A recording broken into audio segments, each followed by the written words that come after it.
The executive director at the Port of Los Angeles has warned that shipping volume from China will plummet this week. He joins me now to discuss. Gene Soroka and Justin Wolfers is here, a professor of economics and public policy at the University of Michigan. Gene, tell us what you've seen so far, because I know you've already said that a number of major American retailers, the big guys, have stopped shipments from China altogether. Good evening, Steph.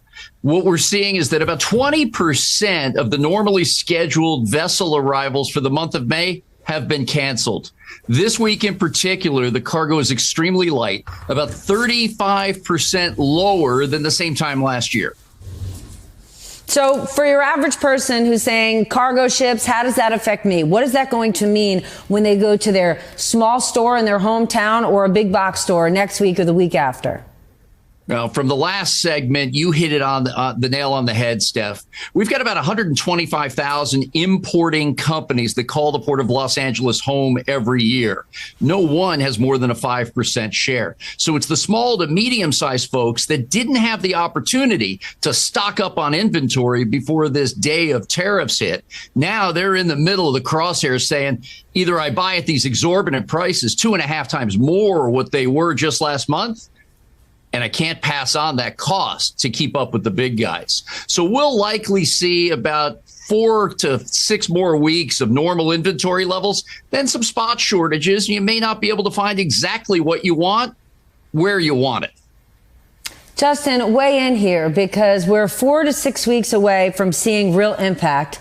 These small businesses, they can't call the White House. They have no lobbying ability, and they certainly didn't have the money to load up on inventory the way a big box store could. And we know from the big box stores, they're already predicting pain.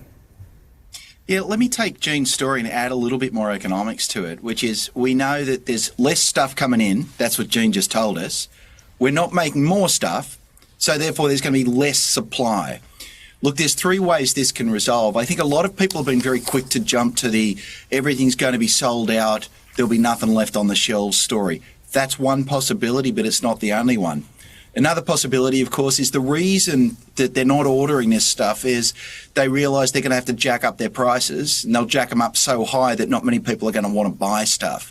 So it could be we've got a big adverse price shock coming, and you're going to get some sticker shock coming right at you. The third possibility, of course, is that the president may well plunge the economy into recession. If we're at a point where we've got too much demand and not enough supply, well, the recession will wipe out all the demand, and maybe there will be enough stuff on the shelves, but it'll be there because mums and dads can't afford to buy it. Gene, from your perspective, is there anything that could turn this around in the short term? Absent getting together with trading nations and crafting these framework deals that the administration is talking about, no, I don't see any change. On the export side, the American farmer is getting hammered. Here in California's Central Valley, whether it's almonds, walnut handlers, they're not selling. And just in the month of March, Steph, Brazil sold more soybeans to China than ever in their history. Lower trade barriers and favorable exchange rates. So what is it like for freight business? What is it like for people in the cargo business, people who are at the Port of Los Angeles day in and day out over the last 3 weeks? Tell me what their experience is like. If you're a trucker that's been hauling 4 or 5 containers per day, starting this week, you'll likely be hauling 2 or 3 loads.